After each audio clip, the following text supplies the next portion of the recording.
इतिहास की क्लास में आपका बहुत बहुत स्वागत है। आज का हमारा टॉपिक है फ्रांस की क्रांति। हमारा टॉपिक है फ्रांस की क्रांति और आज हम इसके बारे में पढ़ेंगे कि इसके कारण क्या हैं और इसकी विशेषताएं क्या हैं, है ना।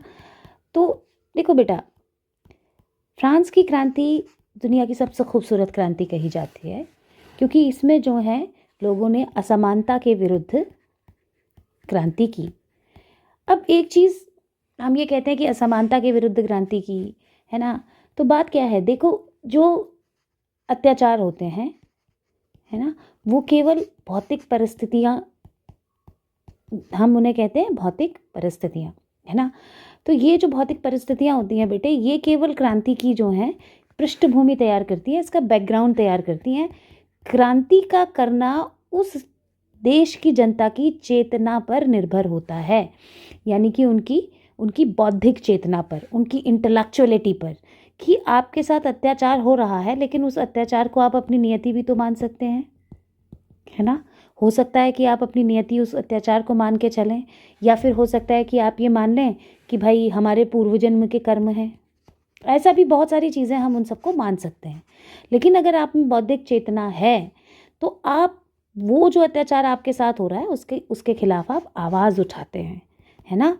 और जो पृष्ठभूमि जो तैयार हुई है वो केवल और केवल मैंने अमेरिका की क्रांति के समय भी आपसे कहा कि भाई जो परोक्ष कारण होते हैं वो क्या करते हैं, केवल ज्वालामुखी का जो है वो स्वरूप बनाते हैं, चिंगारी। इसी तरह से अगर फ्रांस की क्रांति के संदर्भ में हम बात करें बेटे, तो पृष्ठभूमि, अत्याचारों ने पृष्ठभूमि तैयार की क्रांति की, लेकिन जो चिंगारी यहाँ पे लगाई वो उनकी बौद्धिक चेतना ने लगाई।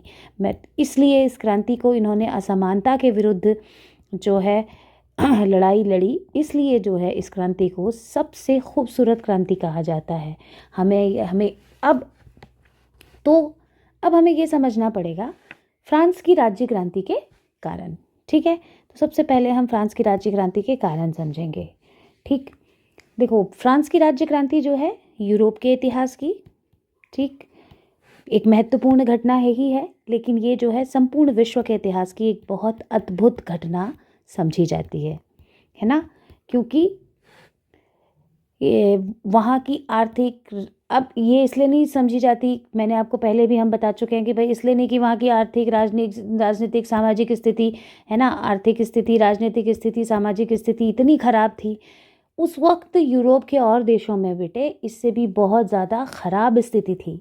लेकिन चूँकि वहाँ बौद्धिक जागरण हुआ, है ना, और इसलिए जो है ये क्रांति जो है विश्व इतिहास की सबसे अद्भुत घटना मानी जाती है। अब हम जो है बात करेंगे क्रांति के राजनीतिक कारणों की, जैसा कि हम बात करते हैं, यानी कि पॉलिटिकल रीजंस। राजनीतिक लिख रखा है ये, सॉरी, राजनीतिक कारण, राजनीतिक कारण, ठीक है। तो उसका सबसे पहला जो राजनीतिक कारण था वो था राजाओं की निरंकुशता।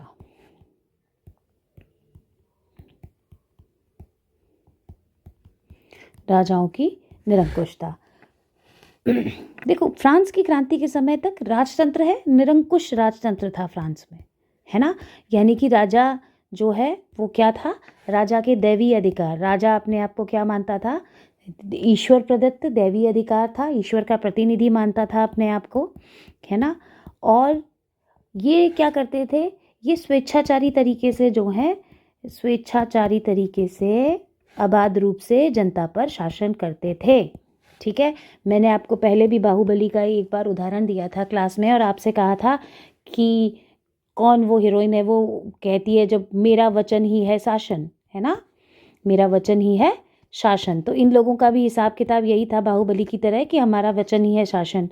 और तब भी मैंने आपसे ये बात कही थी बेटे कि ये सुनने में बहुत अच्छा डायलॉग है, लेकिन इसमें जनता के लिए अपार शोषण छिपा हुआ है ना।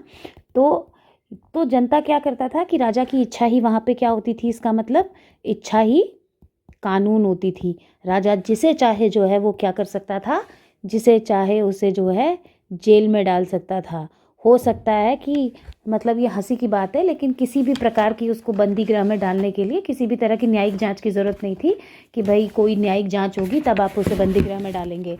मान लिया जाए आप रास्ते पे जा रहे हैं, आपने छींक दिया है ना, इसके लिए भी आपको डाला जा सकता था कि भाई आप रास्ते में जा रहे थे, राजा के सामने से गुजरे, आपने छींक दिया, राजा को नहीं पसंद आया, राजा ने आपको तेल की सलाखों के पीछे डाल दिया। ठीक है, तो क्या होता था कि राजा के कुछ मुद्रित, राजा ही नहीं, राजा के जो सामंत और ये सब लोग होते थे, कुछ मुद्रित पत्र होते थे राजा के पास जिसमें राजा की मोहर और ये सब लगी रहती थी, है ना, और उसमें नाम खाली, बस नाम की जगह जो है खाली रहती थी। तो राजा के सामंत और ये सब लोग क्या करते थे, इन पत्रों को, मुद्रित पत्रों को प्राप्त कर लेते थे, है ना, और क्या करते थे कि भाई इनको किसी का भी नाम लिख करके उसमें जो है उसको बंदी बना लेते थे। तो इस तरह की शासन व्यवस्था राजाओं की निरंकुशता से चल रही थी, है ना। 175 वर्षों से स्टेट जनरल, जो इस तरह स्टेट जनरल जो है एक तरह की आप इसे समझ लीजिए कि एक तरह की संसद है जो राजाओं की निरंकुशता पर थोड़ा बहुत अंकुश लगा सकती थी। तो 175 साल से उसका कोई अधिवेशन नहीं बनाया गया था, है ना। तो राजाओं की निरंकुशता का ये आलम था कि जो नियुक्तियां करता था राजा, वो राजाओं को नियुक्ति करने का अधिकार था, है ना। राजा लोगों की मतलब राजा जो है विभिन्न पदों पर नियुक्ति करता था, बिना बात के लोगों को हटा सकता था, है ना। तो बेसिकली क्या था कि, लेकिन अभी क्या बात थी कि राजा नियंत्रण स्थापित करने में असफल हो रहा था और चारों ओर जो है क्या हो गया था, भ्रष्टाचार का बोलबाला हो रहा था। ठीक है, दूसरा कारण क्या था, दूसरा राजनीतिक कारण था दूषित प्रशासन। ठीक, एडमिनिस्ट्रेशन का दूषित होना, पॉल्यूटेड हो गया था। किस तरह से, यहाँ पर क्या हो गया था, नेपोटिज्म, है ना, भाई भतीजावाद का बोलबाला हो गया था। प्रशासनिक व्यवस्था जो थी फ्रांस की, उसमें भाई भतीजावाद का बोलबाला हो गया था। राज्य के जो महत्वपूर्ण पद थे उनको, उन पर जो है महत्वपूर्ण पदों पर केवल अमीरों को और कुलीनों को जो है क्या किया जाता था, अमीरों को, कुलीनों को और सामंतों को जो है क्या किया जाता था, उन्हीं की नियुक्ति की जाती थी। ठीक है, ये भले ही जो है उस पद की योग्यता रखते हों चाहे नहीं रखते हों, बल्कि कई बार क्या होता था कि भाई ये पद जो है सरकारी पद बिकते तक थे, है ना। सरकारी पद क्या होते थे, बिकते थे। इस वजह से क्या होने लगा था, इस वजह से फ्रांस की में जो है अव्यवस्था फैल गई थी। अच्छा, ये सब जानने से पहले हमें फ्रांस जो है 3 स्टेट्स में वहाँ की जो सामाजिक व्यवस्था थी वो विभाजित थी। पहले में जो है कुलीन वर्ग आता था जिसमें राजा भी था, ठीक है, राजा और कुलीन वर्ग। दूसरे में जो है पादरी आते थे और तीसरे में जो है जनसाधारण आता था। ठीक है, तो ये जो कुलीन वर्ग था, कुलीन वर्ग जिसमें राजा भी आता था, इन लोगों को क्या, राजा तो भाई राजा ही है, लेकिन जो कुलीन वर्ग था उसमें सामंत आते थे, है ना, और बहुत तरह के अमीर आते थे, ये लोग कोई टैक्स नहीं देते थे। ठीक, उसके बाद पादरी आते थे, बड़े पादरी आते थे, है ना, बड़े पादरी भी जो है कुलीनों की तरह थे, ये भी कोई टैक्स नहीं देते थे। फिर जनसाधारण आता था, और जनसाधारण तीसरा स्टेट जो है जनसाधारण का था। जनसाधारण वाले जो है कि सारा का सारा टैक्स भी देते थे, टैक्स पेयर थे ये लोग, है ना। जनसाधारण में भी क्या था, एक तो बुजुर्गा वर्ग था, यानी कि जो पढ़े लिखे बौद्धिक वर्ग था, जैसे जिसमें डॉक्टर हो गए, वकील, है ना, सारे के सारे व्यापारी आते थे। और एक था जनसाधारण जिसमें जो है मजदूर, किसान, इस तरह के लोग आते थे। तो इस तरह से सामाजिक व्यवस्था वहाँ की बनी हुई थी। तो इस तरह से कुछ जो है, ये देखिए, ये चित्र में दर्शाया गया है कि देखो ये कुलीन है ना, राजा, कुलीन, ये सब जनसाधारण के ऊपर बैठे हुए हैं। ये बताता है कि भाई क्या है कि जनसाधारण के सर पे ये लोग बैठे हुए हैं, आप देख रहे हैं। और ये टैक्स से क्या कर रहा है, किसान है, ये टैक्स से झुका हुआ है, ये टैक्स दे रहा है। इन सब का भार, ये दिखाता है ये चित्र कि इन सब का भार कौन उठा रहा है, जनसाधारण उठा रहा है। ठीक है, तो इसके अलावा तीसरी क्या थी कि भाई तीसरा जो कारण था इसका, वो था अकुशल प्रशासनिक व्यवस्था। ठीक, अकुशल प्रशासनिक, दूषित प्रशासनिक व्यवस्था हमने बात की, अकुशल प्रशासनिक व्यवस्था यानी कि प्रशासनिक व्यवस्था कुशलतापूर्वक संचालित नहीं हो रही थी।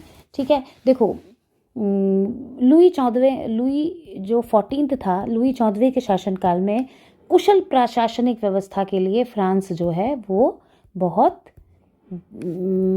विख्यात था कि भाई तब फ्रांस में बहुत कुशल प्रशासनिक व्यवस्था थी। लेकिन लुई 15वां जो है वो क्या था, वो बहुत खर्चीला था, है ना, बहुत ज्यादा खर्चीला था और मूर्ख था। उसने क्या किया, शाही कोष का बहुत ज्यादा जो है शाही कोष का दुरुपयोग किया, यानी कि क्या किया उसने बहुत तरीके से जो है खर्चा किया और ये सब किया। तो उसकी जो है बेवकूफी की वजह से, उसकी जो है गलत मूर्खतापूर्ण नीतियों के कारण जो है बहुत सारे अमेरिकी उपनिवेश और यहाँ तक कि भारत के भी बहुत सारे उपनिवेश जो हैं, भारत में जो उनके उपनिवेश थे वो फ्रांस के हाथ से निकल गए। ठीक है, मैंने आपको उस वक्त बताया था कि उपनिवेश जो हैं एक आर्थिकी का बहुत बढ़िया साधन थे। ठीक है, और लुई 14वें ने जो है अपने पुत्र जो है लुई 15वें से ये कहा था कि भाई किसी भी युद्ध में भाग मत लेना। लेकिन फिर हम जानते हैं कि लुई 15वें ने क्या किया, लुई द 15th ने जो है सप्तवर्षीय युद्ध में भाग लिया। और हम ये जानते हैं कि सप्तवर्षीय युद्ध में क्या हुआ, बुरी तरह से फ्रांस की हार हुई। तो इससे क्या हुआ कि इस युद्ध ने इस शाही खजाने को तो रिक्त किया ही किया, है ना, इसके अलावा क्या हुआ, सम्मान पर भी विपरीत प्रभाव पड़ा फ्रांस के, है ना, सम्मान से भी अपने हाथ धोना पड़ा। तो इस तरह की अकुशल प्रशासनिक व्यवस्था की वजह से भी फ्रांस में अफरा तफरी का माहौल था। चौथा था फिजूल खर्ची। ठीक है, राजा रानी बहुत फिजूल खर्च थे। फ्रांस के राजा रानी जो हैं वो क्या थे, बहुत आराम पसंद थे। ठीक, और अपनी विलासिता पर जो है वो बहुत धन खर्च करते थे। ठीक, इस वक्त जो है राजा कौन था, इस वक्त जो है राजा था फ्रांस की क्रांति के समय लुई द 16। आप देख रहे हैं ये राजा है और ये रानी है अपने बच्चों के साथ। बहुत खूबसूरत राजा रानी है दोनों, लेकिन खूबसूरती जो है काम से भी होती है हमेशा जो है। तो क्या था कि राजा जो है बहुत फिजूल खर्च था। ये पेरिस से 12 मील दूर इनका एक महल था, वर्साय का महल, वहां ये लोग निवास करते थे। और इनके परिवार की सेवा के लिए बहुत बड़ी संख्या में जो है सेवक नियुक्त होते थे। जब सारा फ्रांस जो है जनसाधारण करों के बोझ से दबा हुआ था, तब ये लोग अय्याशी कर रहे थे। ऐसा कहा जाता है कि 1500 घोड़े राजा के लिए हमेशा तैयार रहते थे। और इस तरह की आप ये देखिए कि शाही फिजूल खर्ची जितनी ज्यादा हो सकती है उतनी ज्यादा शाही फिजूल खर्ची फ्रांस में हो रही थी। ठीक है, इसके अलावा जो है भ्रष्ट न्याय व्यवस्था। न्याय व्यवस्था क्या थी, बहुत ही भ्रष्ट न्याय व्यवस्था थी। फ्रांस की राज्य क्रांति के अवसर पर वहां पर तकरीबन जो है 17 प्रकार के न्यायालय थे, 17 प्रकार के न्यायालय थे। और ये क्या था कि किसी तरह की क्या होता था कि भाई एक के हर अदालत में एक रजिस्टर होता था, है ना, हर अदालत में एक रजिस्टर होता था जिसमें राजा जो कहता था, राजा की इच्छा के अनुसार जो है कानूनों को क्या कर लिया जाता था, लिख लिया जाता था राजा की इच्छा के अनुसार।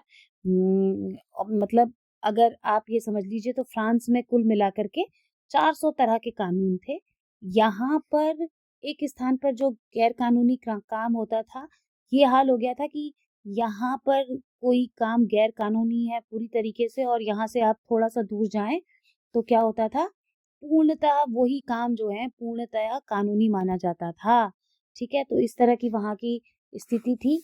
बल्कि न्यायाधीशों के पद क्या हो रहे थे, बेचे और खरीदे जा रहे थे। न्यायाधीशों के पद जो है पैसे लेकर के जो है क्या किए जाते थे, बेचे जाते थे। और बेटे अगर न्यायाधीशों के पद बेचे और खरीदे जाने लगे तो किस तरह का न्याय होगा ये हम देख सकते हैं। ठीक है, छठा था राजाओं की अयोग्यता। लुई का शासनकाल आते आते फ्रांस में राजतंत्रात्मक जो व्यवस्था थी इतनी खराब हो चुकी थी, क्योंकि लुई जो 16वां था बेटा, वो केवल 20 वर्ष की आयु में जो है राजा बन गया था, है ना? और उसमें जो है वो बेसिकली क्या था, वो सुस्त था, है ना? उसकी खूबसूरती पर मत जाओ, है ना? इसके लिए कहा जाता है कि ये सुस्त था, ठीक, आलसी था, है ना?